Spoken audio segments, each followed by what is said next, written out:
So we are discussing today how to live from within, right? Anyone here watches motivational videos? Raise your hand. Okay.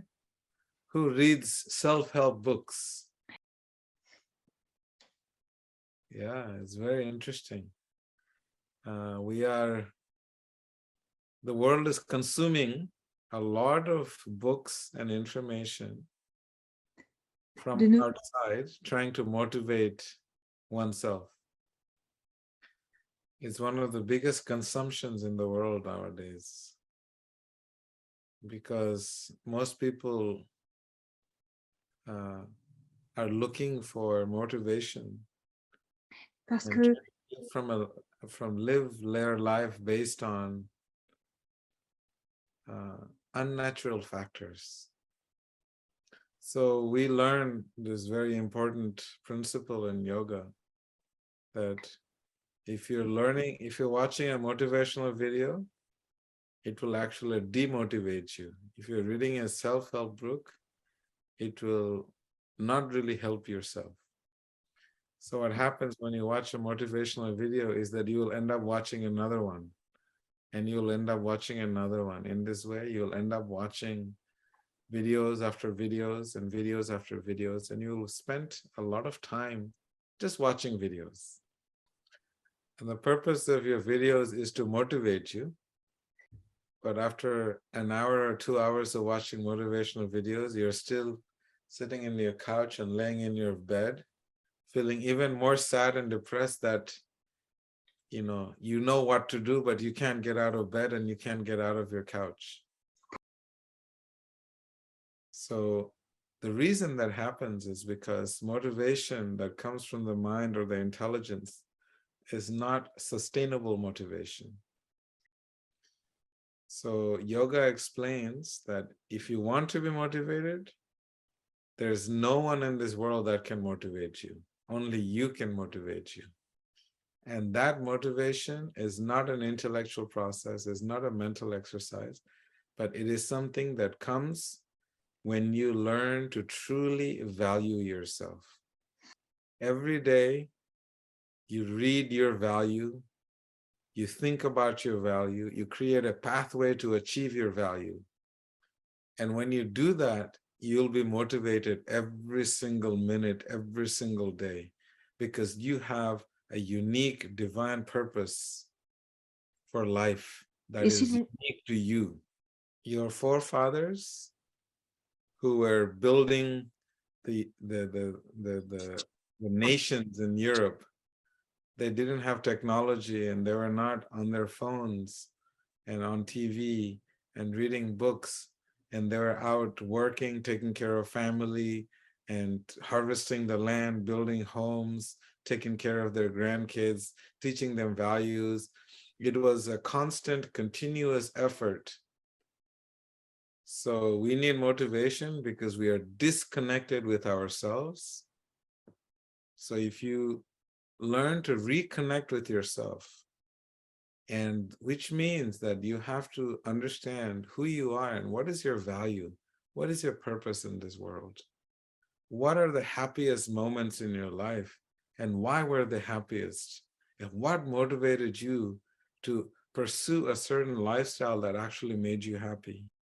So the more and more we live a life based on who we truly are as individuals, if we try to live a life based on what society expects of you and what your mind expects of you, what your friends, what your partners expect off of you, and you are not yourself, then your fulfillment will not be there.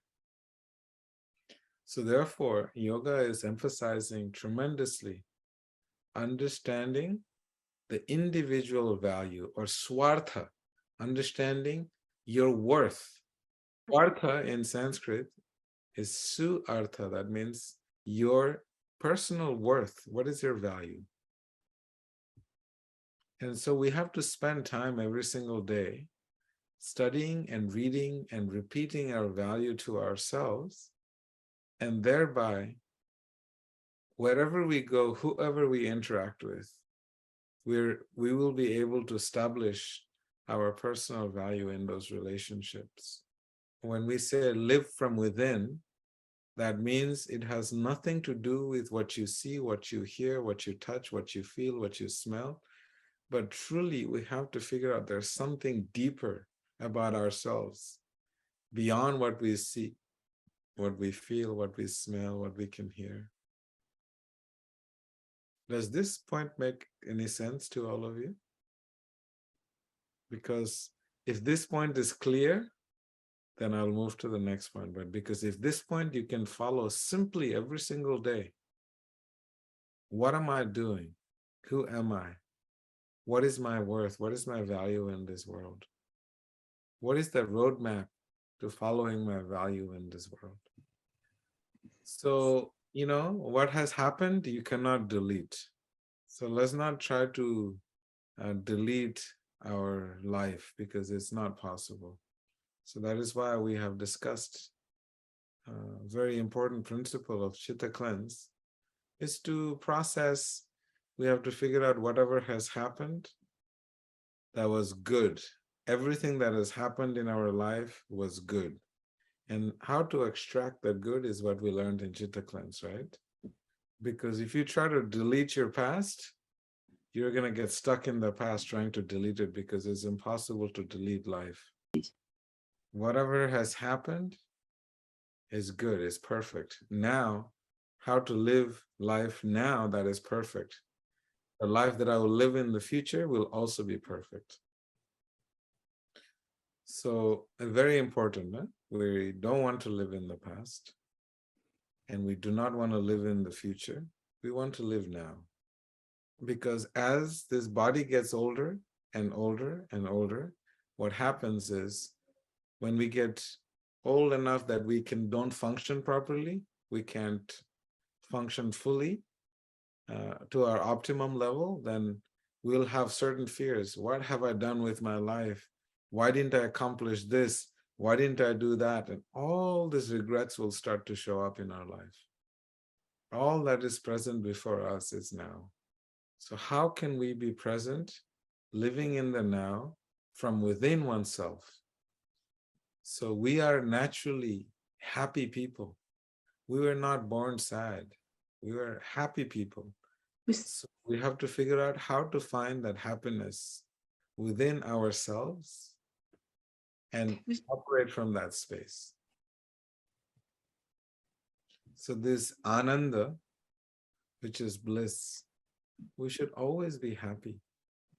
If we're not happy is because we're living in the past or we live in the future.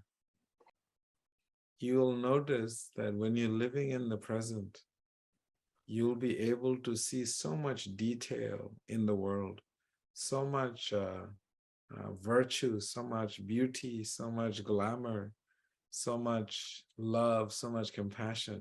If you simply live in the present, even when you look at a simple little flower in your garden, you can spend hours looking at the flower and being present with the flower and admiring and appreciating. When you spend time with your friends, you'll be able to remember everything about that friend, the discussions and the environment, everything, because you are fully present. If you ask yourself, do you remember what you ate for lunch yesterday? Who remembers what they ate the lunch before that day? That's good. Who remembers what time they ate lunch the day before yesterday? Nice. See, being present with every action in our life enables us to really, really be in a space of beautiful connection and beautiful experiences with individuals, with the food we eat, when we go for a walk.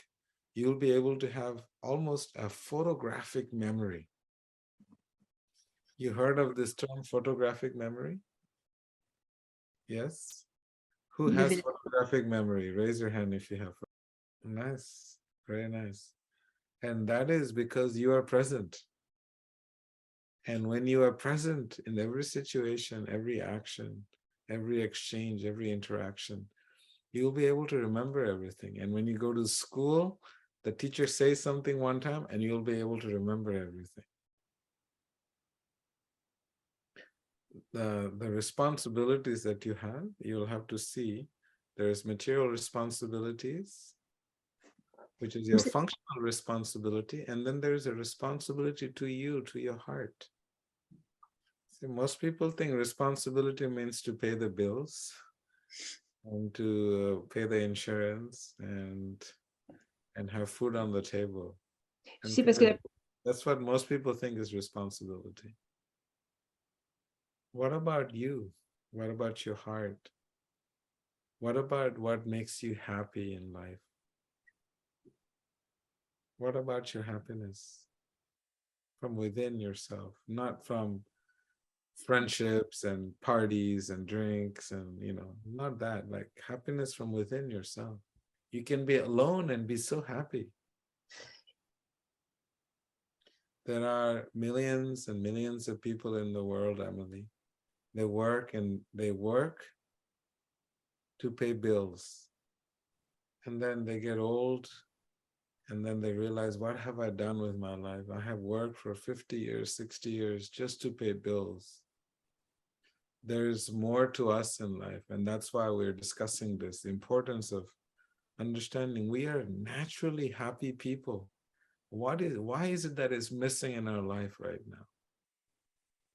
So this is why living from your space of value every single day will enhance the quality of life that you experience every single day. You have to have personal value and your relationship values. And you write all of this, constantly journaling, constantly writing about your life. So everybody has a different idea of what it means to be proactive. When you're living in, go ahead. Most of the times nowadays, when they say being proactive, generally means to be fully present. Because if you are present, your awareness is very high and alert. You can feel and sense everything that is coming at you from all directions.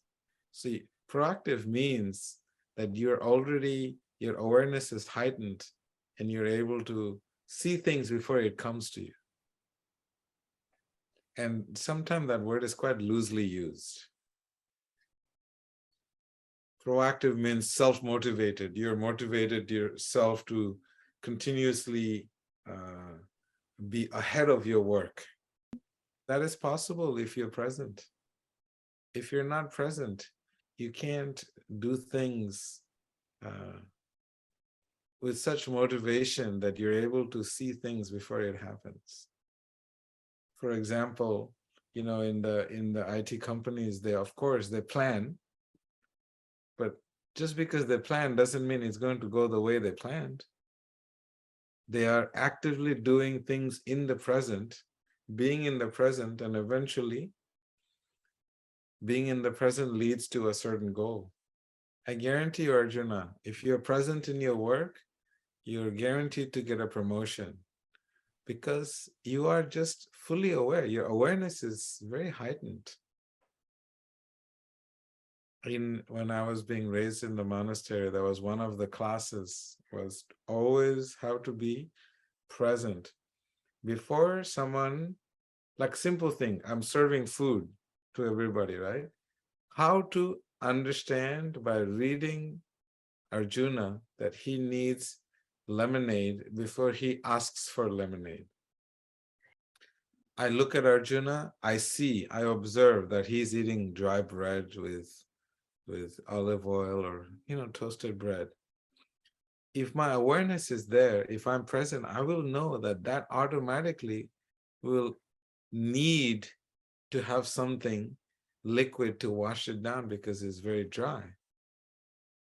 These people, businesses, ideas are created. You go to any bar, they have a lot of fried food and a lot of greasy food, at least in America. Why? Because as soon as you eat greasy food, you have to drink beer because you have to wash it down. It's just this awareness creates so many concepts and businesses, and all of this is created just because of awareness. If your awareness is there, Arjuna, you are more than proactive because you will see things before they even happen. Because everyone is constantly giving signals, and the signals sometimes are very gross signals because they say it, and other times it's just very subtle. You can be in a relationship with someone and you can feel the subtle energies that they're not happy. They don't even have to say anything. Bhaktivedanta